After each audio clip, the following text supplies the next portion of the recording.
রাত বাজে 11টা, কিন্তু এখন আমাদের ক্ষুধা লেগেছে। কিন্তু একেকজনের ক্ষুধা ছিল একেক রকম। কি আর করার, ৩ জনের মনের মতো করে রেসিপি তৈরি করে এখন আমরা খেয়ে নিচ্ছি। হ্যালো ভিউয়ার্স, আসসালামু আলাইকুম। হুমায়ুন স্মৃতি ব্লগ থেকে আপনাদের স্বাগতম। কালকে তো আমি ভিডিওতে শেয়ার করেছিলাম আমি যে ফ্রিজে মাছ রেখে দিয়েছিলাম, সেগুলো আমি সুন্দর পরিষ্কার করে কিন্তু ফ্রিজে রেখে দিয়েছি। তার সঙ্গে কিন্তু আমি ছোট মাছগুলো পরিষ্কার করে নিয়েছিলাম। ভাবছিলাম যে এর আগে যেহেতু ফ্রিজে রেখে দিয়েছিলাম, সেটা কিন্তু আবার যদি ফ্রিজে রেখে দেই তাহলে কিন্তু অনেকটা পরিমাণে নষ্ট হতে পারে। সেই জন্য কিন্তু আমি আর ফ্রিজে রেখে দিলাম না। এখন আমি কিছুটা পরিমাণে আলু চিকন চিকন করে কেটে নিয়েছি। এর মধ্যে আমি পেঁয়াজ, মরিচ, একটু জিরে গুঁড়ো, হলুদ, লবণ, তেল সম্পূর্ণ দিয়ে হাত দিয়ে মেখে নেব। আর বেশিরভাগ কিন্তু যখন আমি ভাজি রান্না করি, যে কোনো ভাজি হোক না কেন, আমি সব কিছু একসঙ্গে মিক্সড করে হাত দিয়ে মেখে এভাবে রান্না করে খেতে যে এত বেশি মজা লাগে। এই তো আমি হাত দিয়ে মেখে নিচ্ছি। এরপর কিন্তু এর মধ্যে মাছ দিয়ে দেব। আর মাছগুলো যেহেতু একেবারে ছোট সাইজের ছিল, ভাবছিলাম এগুলো আলু দিয়ে ভাজি করলে খেতে অনেক বেশি ভালো লাগবে। মাছগুলো কিন্তু অনেক কিউট লাগছে, তাই না? এই মাছগুলো কিন্তু আবার ফ্রিজে রাখার পর আবার বরফ জমবে। আবার যখন রান্না করব তখন কিন্তু আবার সেই বরফ ছড়াতে হবে। এতক্ষণ থাকলে কিন্তু মাছগুলো অনেকটাই নষ্ট হয়ে যেতে পারে। সেজন্য কিন্তু আমি আর রেখে দেইনি। এখন আমি সুন্দর করে ভাজি করে নেব।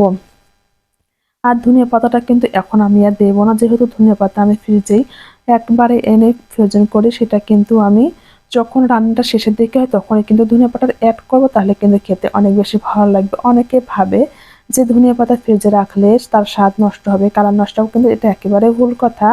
আমি কিন্তু সবসময় এই কাজটাই করি, একেবারে অনেকগুলো করে ধনিয়া পাতা নিয়ে এসে কিন্তু এইভাবে ফ্রিজে রেখে দেই। দেখুন কালারটা কিন্তু অনেক সুন্দর হয়েছে, তাই না? কালারটাও যেমন সুন্দর আর স্বাদ, ঘ্রাণ কিন্তু সবকিছু একেবারে ঠিকঠাক আছে। এই ভাজিটা কিন্তু খেতে অনেক বেশি ভালো লেগেছে। শুধু রান্নাবান্না করতে হবে, রান্নাবান্নার সঙ্গে কিন্তু আমাদের মেয়েদের অনেক বেশি কাজ থাকে। আমি যেই পটে করে পট বলুন বা বক্স, এগুলোতে করে কিন্তু আমি একবারে যে হলুদ, লবণ, জিরে গুঁড়ো কিন্তু একবারে রেখে দেই। কিন্তু আজকে আমার সবগুলো শেষ হয়ে গেছে। ভাবছি যেহেতু শেষ হয়ে গেছে এখন সুন্দর করে আবার পরিষ্কার করে রেখে দেব। এরপর যখন আবার সবগুলো নিয়ে আসা হবে তখন আমি সুন্দর করে রিফিল করতে পারবো। এই তো আমি এক এক করে সম্পূর্ণটা পরিষ্কার করে এখন শুকিয়ে সুন্দর করে রেখে দেব। আর আমার মনে হয় যখনকার কাজ তখনই করলে কিন্তু কাজটা অনেক বেশি কমে যায়। আমরা যখন একসঙ্গে কাজ জমিয়ে রেখে দেই তখন কিন্তু করতে এত বেশি কষ্ট হয়।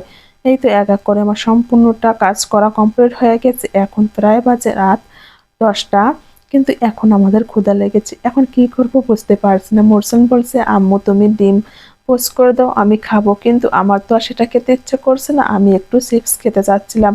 আর এদিকে আপনাদের ভাইয়া কিন্তু কম্পিউটারে কত সুন্দর একটা কিউট ফ্ল্যাট তৈরি করছে, হয়তো আপনারা দেখতেই পাচ্ছেন। আর আপনাদের ভাইয়েরও কিন্তু একটা চ্যানেল আছে। আপনারা যদি এই ধরনের কোনো কাজ করতে চান তাহলে অবশ্যই তার সঙ্গে যোগাযোগ করতে পারেন। এই তো মোরসানের পছন্দের ডিম পোস্ট করে নিয়ে আসলাম, কিন্তু আমার আর সেটা খেতে ইচ্ছে করলো না। আমি এদিকে কিন্তু কিছুটা পরিমাণে চিপস ভেজে নিয়ে এসেছি। এই চিপসগুলো খেতে কিন্তু আমার অনেক বেশি ভালো লাগে, যদিও এটা স্বাস্থ্যসম্মত না, তারপরও খেতে কিন্তু অনেক বেশি ভালো লাগে। এটা দেখার পর আপনাদের ভাইয়া বলছিল, তোমরা তো মা ছেলে দুজনের পছন্দের রেসিপি তৈরি করে খাচ্ছ, কিন্তু আমার তো এর সময় ভাপা পিঠা খেতে ইচ্ছা করছে। তুমি যাও ঝটপট কয়েকটা ভাপা পিঠা বানিয়ে নিয়ে আসো। ভাবছিলাম যে এত রাতে আবার ভাপা পিঠা তৈরি করব, না থাক কালকে বানাবো। কিন্তু একবার মনে হচ্ছিল বানাবো, একবার মনে হচ্ছিল যে বানাবো না। শেষমেশ ভাবলাম হাজবেন্ড যেহেতু খেতে চেয়েছে, যে যত রাত হোক না কেন আমরা তো খেতে পারবো, তাই না? এই জন্য কিন্তু আমি ঝটপট করে ভাপা পিঠা তৈরি করছি। আমি শুধু 4টা পিঠা তৈরি করেছি, একটা গুড় ছাড়া মসৃণ খাবে এবং 3টা আমি গুড় দিয়ে বানিয়েছি। আর আমি যেভাবে ভাপা পিঠা তৈরি করি খুব কম সময়ের মধ্যেই কিন্তু ভাপা পিঠা তৈরি করে নেওয়া যায়। সেই জন্য কিন্তু আমি ঝটপট করে সুন্দর করে ভাপা পিঠা তৈরি করছিলাম। আর এদিকে কিন্তু আপনাদের ভাই এখন পর্যন্ত কম্পিউটারে কাজ করছে। এই তো আমাদের গরম গরম ভাপা পিঠা এত, আর গরম গরম ভাপা পিঠা খেতে কিন্তু অনেক ভালো লাগে। আর আপনারা হয়তো দেখতে পাচ্ছেন এখন 11টা 25 মিনিট বাজে।